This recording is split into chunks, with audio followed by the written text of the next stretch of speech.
யூதன் என்றும் கிரேக்கன் என்றும். யூதன் என்றும் கிரேக்கன் என்றும் வித்தியாசமே இல்லை. எல்லாருக்கும் கர்த்தரானவர் தம்மை தொழுது கொள்கிற யாவருக்கும் ஐஸ்வர்ய சம்பன்னராய் இருக்கிறார். ஆதலால் கர்த்தருடைய நாமத்தை தொழுது கொள்கிற எவனும் ரட்சிக்கப்படுவான். அவரை விசுவாசியாதவர்கள் எப்படி அவரை தொழுது கொள்வார்கள்? அவரை குறித்து கேள்விப்படாதவர்கள் எப்படி விசுவாசிப்பார்கள்? பிரசங்கிக்கிறவன் இல்லாவிட்டால் எப்படி கேள்விப்படுவார்கள்? அனுப்பப்படாவிட்டால் எப்படி பிரசங்கிப்பார்கள்? சமாதானத்தை கூறி நற்காரியங்களை சுவிசேஷமாய் அறிவிக்கிறவர்களுடைய பாதங்கள் எவ்வளவு அழகானவைகள் என்று எழுதியிருக்கிறதே. ஆனாலும் சுவிசேஷத்துக்கு எல்லாரும் கீழ்ப்படியவில்லை. அதை குறித்து ஏசாயா, கர்த்தாவே, எங்கள் மூலமாய் கேள்விப்பட்டதை விசுவாசித்தவன் யார் என்று சொல்லுகிறான். ஆதலால் விசுவாசம் கேள்வியினாலே வரும், கேள்வி தேவனுடைய வசனத்தினாலே வரும். இப்படி இருக்க அவர்கள் கேள்விப்படவில்லையா என்று கேட்கிறேன். கேள்விப்பட்டார்கள்.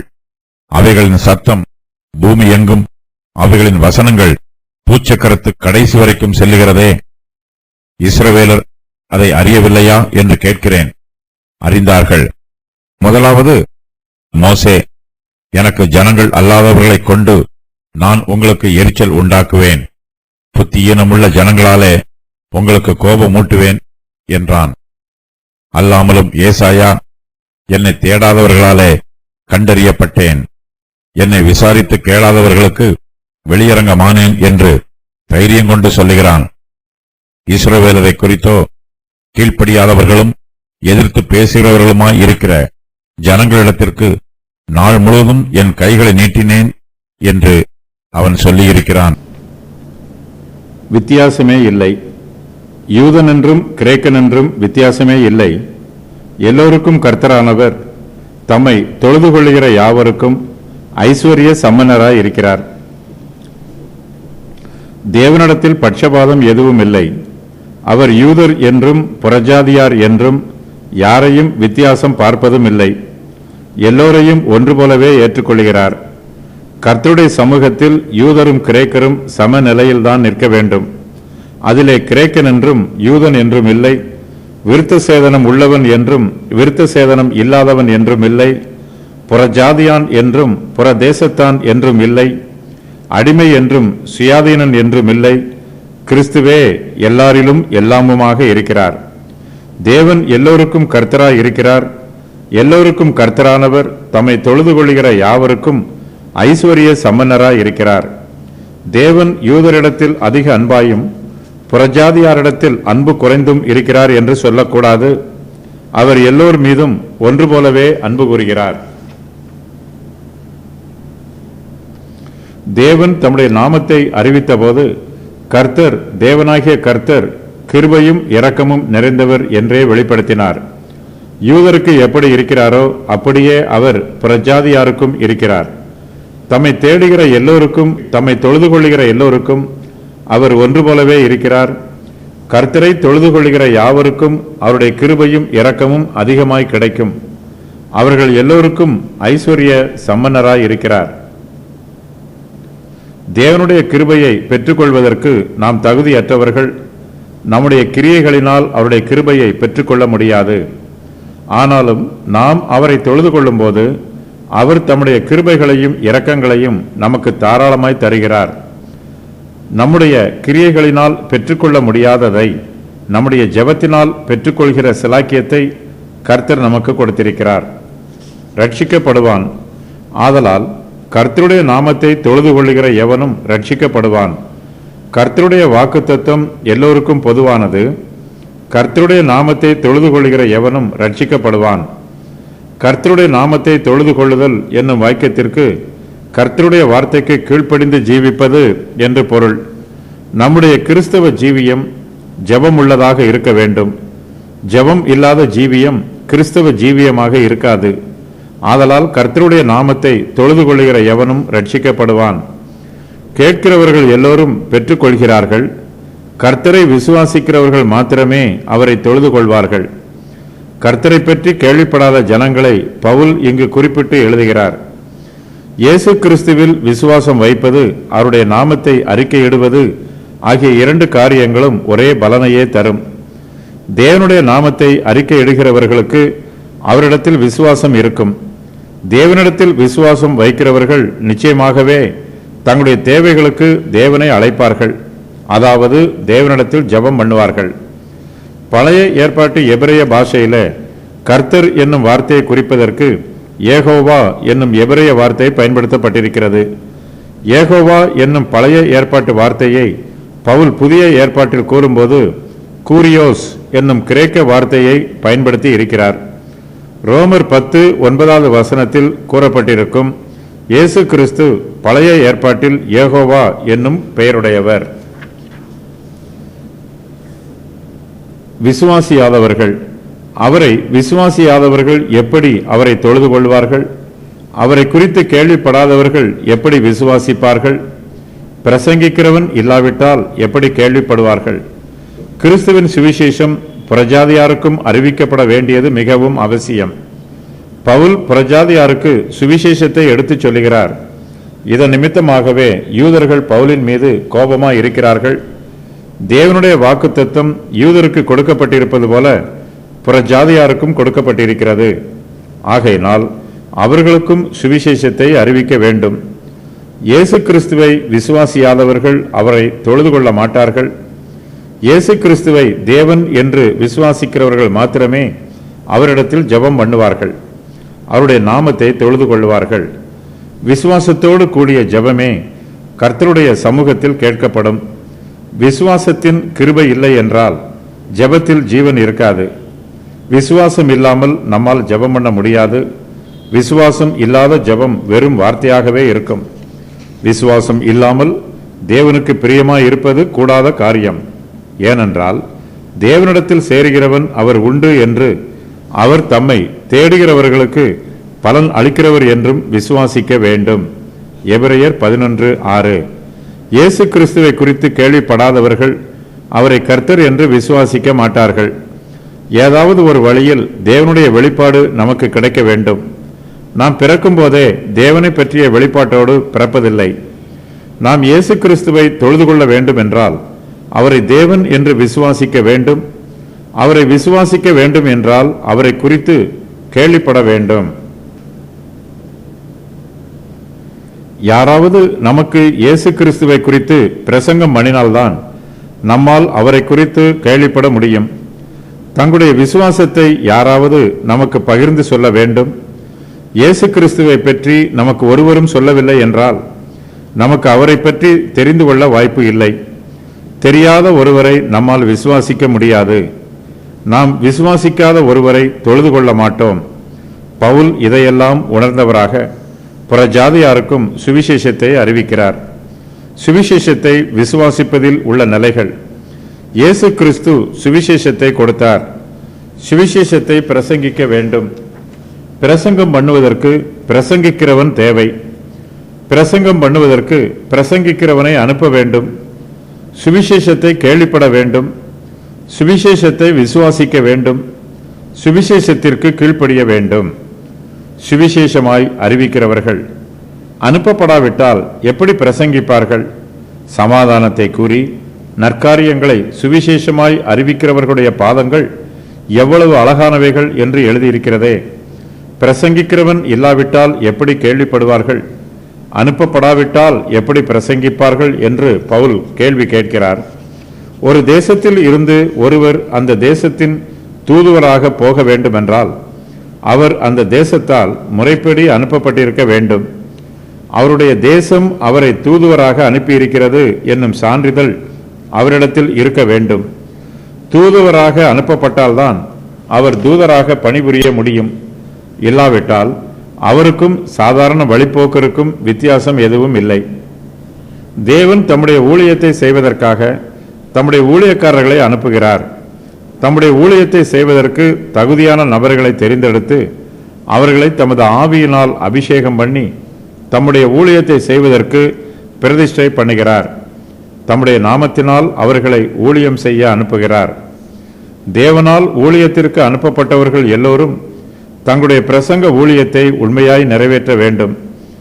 ஊழியம் செய்கிறவர்கள் தங்களை அனுப்பிய தேவனுக்கு எப்போதும் கீழ்ப்படிதல் உள்ளவர்களாக இருக்க வேண்டும். தேவனே நம்முடைய நியாயாதிபதியாக இருக்கிறார். தேவனுடைய நியாய தீர்ப்புக்கு நாம் எப்போதுமே கீழ்ப்படுகிறவர்களாக இருக்க வேண்டும். தேவன் தம்முடைய ஊழியத்தை செய்யுமாறு நம்மை வேறு பிரித்திருக்கிறார். சுவிசேஷ ஊழியத்தை செய்வதற்கு நமக்கு விசேஷித்த அபிஷேகத்தை கொடுத்திருக்கிறார். நாம் கர்த்தருடைய ஊழியத்தை செய்தாலும் கர்த்தருக்கு பயந்து ஜீவிக்க வேண்டியது மிகவும் அவசியம். அப்போஸ்தலர் பவுல் கிறிஸ்துவின் சுவிசேஷத்தை சமாதானத்தின் சுவிசேஷம் என்று கூறுகிறார். ஏசாயா தீர்க்கதரிசி புஸ்தகத்திலிருந்து ஒரு வசனத்தை இங்கு மேற்கோளாக குறிப்பிடுகிறார். சமாதானத்தை கூறி நற்காரியங்களை சுவிசேஷமாய் அறிவித்து ரட்சிப்பை பிரசித்தப்படுத்தி உன் தேவன் ராஜரிகம் பண்ணுகிறார் என்று சீயோனுக்கு சொல்லுகிற சுவிசேஷங்களுடைய பாதங்கள் மலைகளின் மேல் எவ்வளவு அழகாய் இருக்கின்றன. ஏசாயா 52:7. கிறிஸ்துவின் சுவிசேஷம் ரட்சிப்புக்கு வழியை காண்பிக்கிறது. கிறிஸ்துவின் சுவிசேஷம் சமாதானத்தின் சுவிசேஷமாகவும் இருக்கிறது. எல்லோருக்குமே சமாதானம் தேவைப்படுகிறது. சமாதானம் எல்லா வழியிலும் சிறந்தது, நன்மையானது. ஆகையினால் கிறிஸ்துவின் சுவிசேஷம் நற்காரியங்களின் சுவிசேஷம் என்று அழைக்கப்படுகிறது. சுவிசேஷத்தில் சொல்லப்பட்டிருக்கிறவை எல்லாமே நற்காரியங்கள்தான். பரலோகத்தில் இருந்து பூமிக்கு வந்திருக்கிற எல்லா செய்திகளிலும் சுவிசேஷமே நற்செய்தியாக இருக்கிறது. சுவிசேஷகர்கள் சமாதானத்தை கூறி நற்காரியங்களை சுவிசேஷமாய் அறிவிக்க வேண்டும். எல்லோருக்கும் சமாதானம் கூற வேண்டும். இயேசு கிறிஸ்துவின் வார்த்தையை பிரசங்கம் பண்ணுகிறவர்கள் எல்லோருமே சுவிசேஷகர்களாக இருக்கிறார்கள். இவர்களுடைய பாதங்கள் மிகவும் அழகானவைகள் என்று ஏசாயா குறிப்பிடுகிறார். பாதங்கள் என்னும் வார்த்தை அவர்களுடைய ஜீவியத்தையும் அவர்களுடைய வார்த்தைகளையும் குறிப்பிடுகிறது. சுவிசேஷகரின் ஜீவியம் பரிசுத்தம் உள்ளதாக இருக்க வேண்டும். பரிசுத்தம் உள்ளதுதான் அழகானது. சுவிசேஷத்தை கேட்கிறவர்களின் பார்வையில் அதை பிரசங்கிக்கிறவர்கள் அழகாய் இருக்கிறார்கள், பரிசுத்தம் உள்ளவர்களாக இருக்கிறார்கள். சுவிசேஷ செய்தியை ஏற்றுக்கொள்ளுகிறவர்கள் சுவிசேஷகரையும் ஏற்றுக்கொள்கிறார்கள். விசுவாசித்தவன் யார்? ஆனாலும் சுவிசேஷத்துக்கு எல்லாரும் கீழ்ப்படியவில்லை.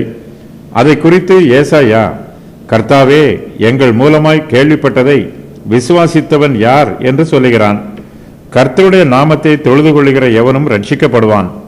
ஆனால் அவரை விசுவாசியாதவர்கள் அவரை தொழுது கொள்ள மாட்டார்கள். அவரை குறித்து கேள்விப்படாதவர்கள் அவரை விசுவாசிக்க மாட்டார்கள். பிரசங்கிக்கிறவன் இல்லாவிட்டால் கேள்விப்பட மாட்டார்கள். அனுப்பப்படாவிட்டால் யாரும் பிரசங்கிக்க மாட்டார்கள். சமாதானத்தை கூறி நற்காரியங்களை சுவிசேஷமாய் அறிவிக்கிறவர்களுடைய பாதங்கள் மிகவும் அழகானவைகள். ஆனாலும் சுவிசேஷத்திற்கு எல்லாரும் கீழ்ப்படியவில்லை. யூதருக்கும் பிரஜாதியாருக்கும் சுவிசேஷம் பிரசங்கம் பண்ணப்படுகிறது. ஆனாலும் எல்லா யூதரும் சுவிசேஷத்திற்கு கீழ்ப்படியவில்லை. எல்லா பிரஜாதியாரும் சுவிசேஷத்திற்கு கீழ்ப்படியவில்லை. அவர்களில் ஏராளமானோர் இன்னும் அவிசுவாசிகளாகவே இருக்கிறார்கள். சுவிசேஷத்திற்கு கீழ்ப்படியாதவர்களாகவே இருக்கிறார்கள். சுவிசேஷம் நமக்கு அறிவிக்கப்படுகிறது. நமக்கு அறிவிக்கப்பட்ட சுவிசேஷத்தை நாம் தான் விசுவாசித்து நாம் தான் அதற்கு கீழ்ப்படிய வேண்டும். சுவிசேஷகர்களால் சுவிசேஷத்தை பிரசங்கம் பண்ண மாத்திரமே முடியும். அதை கேட்கிறவர்கள்தான் அதை விசுவாசித்து அதற்கு கீழ்ப்படிய வேண்டும். சுவிசேஷகர்கள் ஏராளமான ஜனங்களுக்கு பிரசங்கம் பண்ணும்போது அதை கேட்கிற அநேகர் அதை விசுவாசியாமல் அதற்கு கீழ்ப்படியாமல் போவது மிகவும் பரிதாபமான காரியம். யூதருடைய மனதில் ஓர் வினோதமான எண்ணம் உண்டாயிருக்கிறது. சுவிசேஷம் தேவனிடத்தில் இருந்து வந்திருக்கும் என்றால் அதை எல்லா ஜனங்களும் விசுவாசிப்பார்கள். ஆனால் நடைமுறையில் எல்லா ஜனங்களும் சுவிசேஷத்தை விசுவாசிக்கவில்லை. ஆகையினால் சுவிசேஷமானது தேவனிடத்திலிருந்து வரவில்லை என்பது யூதருடைய எண்ணம். பவுல் யூதருடைய இந்த தவறான எண்ணத்திற்கு பதில் கூறும் வகையில் ஏசாயா 53:1 கூறப்பட்டிருக்கும் தீர்க்க தரிசனத்தை கூறுகிறார். ஏராளமான ஜனங்கள் சுவிசேஷத்தை விசுவாசிக்க மாட்டார்கள், அதற்கு கீழ்ப்படிய மாட்டார்கள். தேவனே சுவிசேஷத்தை அனுப்பியவர். ஆனால் தமது சுவிசேஷ செய்தியை விசுவாசித்து ஏற்றுக்கொண்டு அதற்கு கீழ்ப்படிய வேண்டும் என்று தேவன் யாரையும் கட்டாயப்படுத்துவதில்லை. விசுவாசம் கேள்வியினாலே வரும். ஆதலால் விசுவாசம் கேள்வியினாலே வரும். கேள்வி தேவனுடைய வசனத்தினாலே வரும். சுவிசேஷத்தை பிரசங்கிக்கிற போது விசுவாசம் எப்படி உண்டாகிறது என்பதை பவுல் இங்கு தெளிவுபடுத்துகிறார். விசுவாசம் கேள்வியினாலே வரும். சுவிசேஷத்தை காதுகளால் கேட்கும்போது அவருடைய இருதயத்திற்குள் விசுவாசம் கிரியை நடப்பிக்கிறது. சுவிசேஷத்தை கேட்கிறவர்களில் அநேகர் அதை விசுவாசியாமல் போனாலும் அதை விசுவாசிக்கிறவர்கள் முதலாவது தங்கள் காதுகளால் தான் கேள்விப்படுகிறார்கள். ஆகையினால் தான் விசுவாசம் கேள்வியினாலே வரும் என்று பவுல் சொல்லுகிறார். விசுவாசத்தின் ஆரம்பம் சுவிசேஷத்தை கேள்விப்படுவதில்தான் இருக்கிறது. ஆகையினால் தேவனுடைய வார்த்தையானது விசுவாச வார்த்தை என்று அழைக்கப்படுகிறது. தேவனே விசுவாசத்தை கொடுக்கிறவர். அந்த விசுவாசத்தை தம்முடைய வார்த்தையினால் அவர் கொடுக்கிறார். இதை பவுல் எழுதும்போது விசுவாசம் கேள்வியினால் வரும் என்றும் கேள்வி தேவனுடைய வசனத்தினால் வரும் என்றும் எழுதுகிறார். தேவனுடைய வசனமானது மனுஷருடைய ஞானத்தின் வார்த்தைகள் அல்ல. தேவனுடைய வசனத்தை நாம் கேட்கும்போது அதை மனித ஞானத்தின் வார்த்தைகள் என்று நினைக்கக்கூடாது. தேவனுடைய வார்த்தையை தேவனுடைய வார்த்தையாகவே அங்கீகரித்து அதை விசுவாசிக்க வேண்டும். ஒரு சிலர் தேவனுடைய வார்த்தையை கேட்கிறார்கள், ஆனால் அதை விசுவாசிப்பதில்லை. அவர்கள் கேள்விப்பட்டார்கள், ஆனாலும் சுவிசேஷத்தை கேள்விப்பட்டதினால் அவர்களுக்குள் பலன் உண்டாகவில்லை. கேள்விப்பட்டார்கள். இப்படி இருக்க அவர்கள் கேள்விப்படவில்லையா என்று கேட்கிறேன். கேள்விப்பட்டார்கள். அவைகளின் சத்தம் பூமி எங்கும், அவைகளின் வசனங்கள் பூச்சக்கரத்து கடைசி வரைக்கும் செல்லுகிறதே. சுவிசேஷம் உலகம் முழுவதும் பிரசங்கிக்கப்படுகிறது. சுவிசேஷத்தை எல்லா ஜனங்களும் கேள்விப்படுகிறார்கள். அதன் சத்தம் பூமி எங்கும், அவைகளின் வசனங்கள் பூச்சக்கரத்து கடைசி வரைக்கும் செல்லுகிறது. புறஜாதியாரும் சுவிசேஷத்தை கேள்விப்பட்டார்கள். அவர்கள் சுவிசேஷத்தை கேட்டிருக்க வேண்டும், அல்லது குறைந்தபட்சம் சுவிசேஷத்தை பற்றியாவது கேள்விப்பட்டிருக்க வேண்டும். ஏனெனில் சுவிசேஷத்தின் சத்தம் பூமி எங்கும் செல்கிறது. சுவிசேஷத்தின் சத்தமானது குழப்பத்தை உண்டு பண்ணுகிற சத்தம் அல்ல. இவைகள் தெளிவான வார்த்தைகள். தேவனுடைய வசனங்கள் சுவிசேஷத்தின் சத்தமானது சுவிசேஷத்தின் வசனங்களாக பூச்சக்கரத்து கடைசி வரைக்கும் செல்லுகிறது. இயேசு கிறிஸ்து தம்முடைய அப்போஸ்தலருக்கு பிரதான கற்பனையை கொடுத்தார். உலகம் முழுவதும் சென்று சர்வ சிருஷ்டிக்கும் சுவிசேஷத்தை பிரசங்கிக்க புறப்பட்டு போகுமாறு கட்டளை கொடுத்தார். அப்போஸ்தலருக்கு அற்புதமான ஊழியம் கொடுக்கப்பட்டிருக்கிறது. சுவிசேஷத்தை பிரசங்கம் பண்ணுவதற்கு கர்த்தராகிய இயேசு கிறிஸ்து தம்முடைய ஊழியக்காரர்களை அபிஷேகம் பண்ணி பிரதிஷ்டை பண்ணி இருக்கிறார். ஊழியக்காரர்கள் கர்த்தருடைய ஊழியத்தை செய்கிற போது கர்த்தரும் அவர்களோடு கூடவே இருக்கிறார். அவர்கள் பல தேசங்களில் சுவிசேஷத்தை பிரசங்கிக்கிற போது அங்கே பேசப்படுகிற பாஷைகளில் அவர்களுக்கு புரியும் விதமாக பிரசங்கம் பண்ண வேண்டும். கர்த்தர் தம்முடைய ஊழியக்காரர்களுக்கு விசேஷித்த கிருபைகளையும் வரங்களையும் கொடுத்து வெவ்வேறு பாஷைகளில் சுவிசேஷத்தை பிரசங்கிக்க அனுகிரகம் பண்ணுகிறார். உலகத்தில் உள்ள எல்லா யூதர்களும் சுவிசேஷ செய்தியை கேள்விப்பட்டிருக்கிறார்களா என்று யூதர்கள் கேட்கிறார்கள். பவுல் இந்த கேள்விக்கு யூதர்கள் கேள்விப்பட்டார்கள் என்று பதில் கூறுகிறார். சுவிசேஷத்தின் சப்தம் பூமி எங்கும் செல்லுகிறது. சுவிசேஷத்தின் வசனங்கள் பூச்சக்கரத்து கடைசி வரைக்கும் செல்லுகிறது. மோசே, இஸ்ரவேலர் அதை அறியவில்லையா என்று கேட்கிறேன். அறிந்தார்கள். முதலாவது, மோசே, எனக்கு ஜனங்கள் அல்லாதவர்களை கொண்டு நான் உங்களுக்கு எரிச்சல் உண்டாக்குவேன், புத்தியீனமுள்ள ஜனங்களாலே உங்களுக்கு கோபம் ஊட்டுவேன் என்றான். யூதரும் சுவிசேஷத்தை கேள்விப்பட்டிருக்கிறார்கள். இதை தெளிவுபடுத்துவதற்கு பவுல் பழைய ஏற்பாட்டில் இருந்து 2 வசன பகுதிகளை மேற்கோளாக சொல்லுகிறார். இஸ்ரவேலர் அதை அறியவில்லையா என்று கேட்கிறார். புறஜாதியாரும் சுவிசேஷத்தை கேள்விப்பட்டார்கள். அவர்கள் மோசேயின் மூலமாகவும் ஏசாயா மூலமாகவும் கேள்விப்பட்டார்கள். பவுல் இதை தெளிவுபடுத்துவதற்கு பழைய ஏற்பாட்டில் இருந்து ஒரு வசனத்தை மேற்கோளாக சொல்லுகிறார். தெய்வம் அல்லாதவைகளினால் எனக்கு எரிச்சலை மூட்டி தங்கள் மாயைகளினால் என்னை கோபப்படுத்தினார்கள். ஆகையால் மதிக்கப்படாத ஜனங்களினால் அவர்களுக்கு எரிச்சலை உண்டாக்கி மதிகெட்ட ஜாதியினால் அவர்களை கோபப்படுத்துவேன். உபாகமம் 32:21. எனக்கு ஜனங்கள் அல்லாதவர்களை கொண்டு நான் உங்களுக்கு எரிச்சல் உண்டாக்குவேன் என்று கர்த்தர் சொல்லுகிறார். யூதருக்கு சுவிசேஷம் அறிவிக்கப்பட்டது. ஆனால் அவர்களோ அதை ஏற்றுக்கொண்டு அதற்கு கீழ்ப்படியாமல் அதை புறக்கணித்து விடுகிறார்கள். அப்போஸ்தலர்கள் எங்கெல்லாம் சுவிசேஷ ஊழியம் செய்தார்களோ அங்கெல்லாம் அவர்கள் யூதருக்கே சுவிசேஷத்தை முதலாவதாக பிரசங்கம் பண்ணினார்கள். யூதர்கள் சுவிசேஷத்தை ஏற்றுக்கொள்ளாமல் போனபோது அப்போஸ்தலர்கள் புறஜாதியாரிடத்திற்கு போய் சுவிசேஷத்தை அறிவித்தார்கள். சுவிசேஷத்தை ஒருவர் ஏற்றுக்கொள்ளவில்லை என்றால் அதை மற்றொருவர் சந்தோஷமாய் ஏற்றுக்கொள்கிறார். புறஜாதியார் சுவிசேஷத்தை ஏற்றுக்கொண்டதின் நிமித்தமாக யூதருக்கு எரிச்சல் உண்டாயிற்று, அவர்களுக்கு கோபம் உண்டாயிற்று. இந்த வசனத்தில் புறஜாதியாரை பற்றி சொல்லும்போது அவர்கள் ஜனங்கள் அல்லாதவர்கள், புத்தியீனமுள்ள ஜனங்கள் என்னும் வார்த்தைகள் பயன்படுத்தப்பட்டிருக்கிறது.